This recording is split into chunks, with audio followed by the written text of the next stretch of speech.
Првата мис на Македонија, Вера Мештеровиќ, во последниве денови е повторно актуелна во јавноста, овој пат како главен женски лик во најновиот спот на Владо Јаневски, меѓутоа и како домаќинка на 20-тиот виенски бал кој што овој викенд ќе се случува во Скопје. Вера, добре ни дојде. Добро ве најдов. Долго време те немаше на сцената, зошто?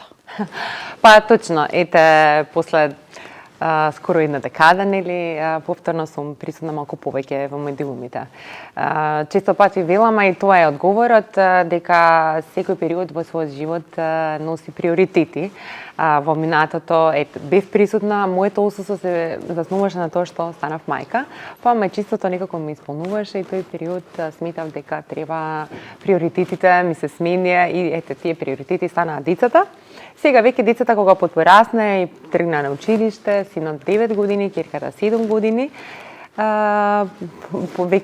повеќе самостални и можам да се вратам на своите некои работни обврски. Ете, повторно некако харизмата ме носеше да тоа да е повторно некако поврзано со медиуми, иако работата ангажманот ми беше околу козметички производи. Меѓутоа, и тоа бара ангажман во однос на маркетинг, реклами и така. Како се снајде во улогата на мајка и еве сега викаш тие се веќе пораснати, колку се запознати со твојата работа, колку знаат што правиш, снимањето на спотови, дека си била прва мис на Македонија, колку се горди со тоа што нивната мајка е успешна жена? Па горди се. Ете, и новите спотови кои што се достапни на YouTube ги гледаат, на другарчињата ги кажуваат и седите ги гледате заедно, коментира? Да, каде е ова, па кој е напишал оваа песна, па кој свири овдека, па зошто, па каде се снимала, па што е тоа и така. Меѓутоа, ето тој нивен интерес, синот уште колку години имаше, со 5 години, пројави желба, бевме на аудиција за Ладна, па снимаше реклама. Јована, ќерката, имаше интерес, меѓутоа некако малку посрамежлива. Удеше, меѓутоа не сакаше. Еве, сега конечно за ВИП за нова година, заедно со мене и она снимаше реклама. Така да, тоа е нивната љубопитност како изгледа да си на сет на снимање, дали е фотографирање или видеозапис, има и лично искуство во тој поглед. Некако во последно време беше актуелен твојот развод, кој што се случи пред неполна година, меѓутоа некако и се поклопија работите, дека после тој развод ти малку и повеќе си на јавната сцена кај нас. Како го преживеа цел тој период, пред како на децата им соопштивте дека веќе нема да бидете заедно? Медиумите пишува прилично многу за вашиот развод. Па да, гледам дека имаше вако. Јас и тогаш во медиумите реков дека во однос на тоа навистина немам нешто посебно што да истакнувам, нити нешто особено што да коментирам. Сите од нас имаме некои лични приказни и неблагодарно е да го споделуваш тоа толку, бидејќи за тоа се вика личен живот, не се вика јавен. Значи во однос кога доаѓа на телевизија и медиуми или вака и сите интервјуа, точно дека медиумите и ги интересираат, меѓутоа сепак и ние сме, иако сме дел од јавниот живот, сме луѓе и имаме интима, која што секако би сакале доста да е интимна, не да ја споделуваме толку со јавноста и секако имаме и право на тоа. Дајде тогаш да се вратиме некои 23 години наназад, кога ти беше избрана за првата мис на Македонија. Некогаш се сеќаваш ли на тоа време? Дали што ти се случуваше тогаш во главата кога те излезе на сцената? Дали очекуваше дека ќе бидеш избрана за мис? Секоја девојките кога учествува на одреден избор, се надева. Сите девојки се надеваат. Така и јас сум се надевала. Дали сум верувала, па сите веруваме во успех. Секако дека сум се надевала и драго ми е нормално дека сум победила и сум била прв, особено што бев прва официјална мис на Македонија, каде што прв пат нашата држава ја представив на мис на светот. Во светот едни од најпрестижните и најдолгите избори се мис на светот, како европски и мис Юниверс од Америка, кои што од најповеќе траат. Во какво сеќавање ти е тој период од животот? во позитивни. Едно ново искуство, јас и при тоа бев присутна на сцената и при да станам мис. Практично јас од 7 години почнав да се појавам на телевизија преку балетот, после преку разни други проекти кои што се надоврза, модни ревии, реклами, снимање и сето тоа го работев и през да станам мис. Така да веќе, да речам, не ми беше нели како прво појавување да се пријавам на избор, па да победам, па отпосле да ми следуваат ангажмани, веќе имав ангажмани и пред.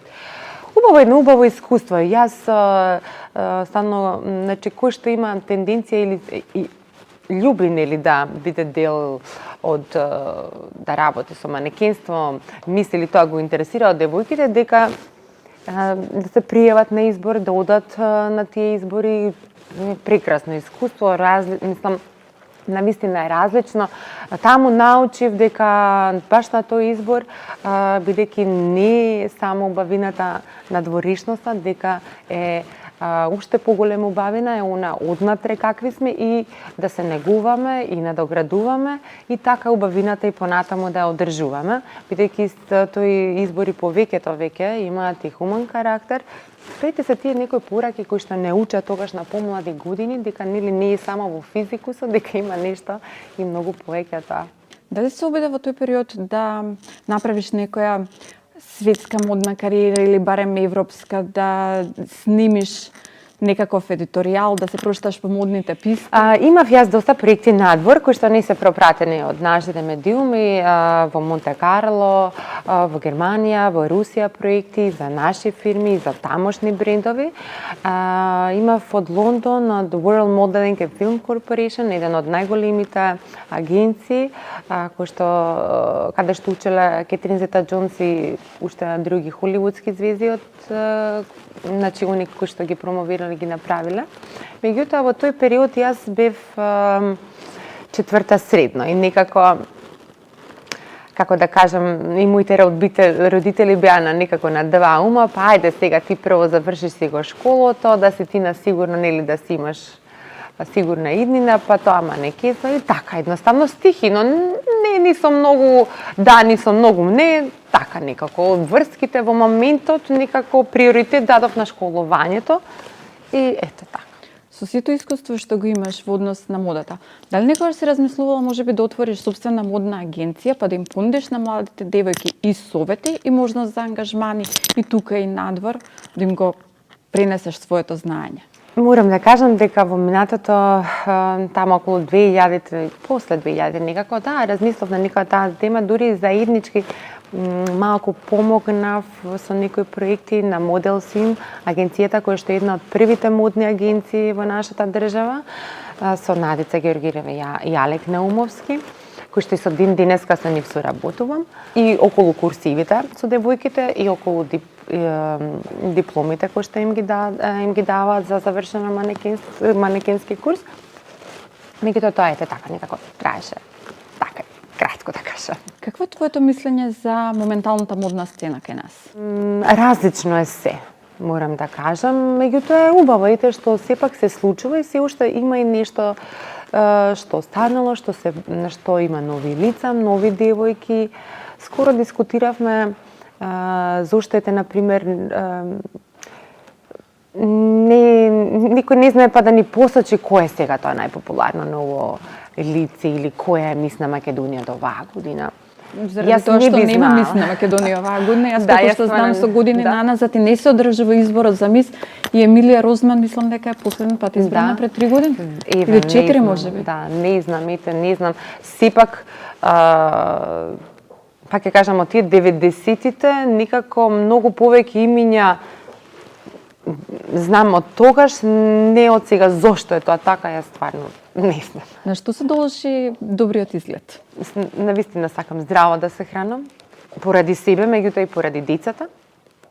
И готви? Да, готвам. Ете, мислам дека се должи на тоа. Добро, викате генетика, секако дека и генетиката е вклучена тука, меѓутоа мора да се работи на себе. Долги години не вежбав, еве сега изминативе година дена вежбам пилатес. Имаме една прекрасна инструкторка, Кате се вика. И на утрински пилатес, со децата возиме точак, малку одиме на излети, така со нив на игралиштето. Оваа година ти си домаќинка на 20-тиот Виенски бал што ќе се случува во Скопје. Каква е твојата улога таму? Да, значи, ете, оваа година Виенскиот бал во Скопје јубилејно се одржува по 20 пат. И освен тоа што е како одржување тоа како само за себе јубилеј, со Република Австрија и нашата земја се слави 25 години на пријателство. И тоа уште така му дава уште еден додатен зачин, што се вика. Виенскиот бал нема да биде ништо поразлично од изминатите години, со тоа што ќе има специјални гости од Австрија за танцување, танцови групи. Стандарден ќе биде Јохан Штраус оркестерот, прима данса и оваа година исто ќе биде хуманитарен. Средствата ќе се донираат во хуманитарни цели, ќе има и лотарија, така да ќе биде танц, забава, една прекрасна вечер исполнета со многу изведувачи, 5 часа ќе трае. Виенскиот бал во Скопје се игра и на македонски рефрени, на македонски евергирин, така да не очекува една прекрасна вечер на 16 март во Александар Палас. Започнува во 20 часот.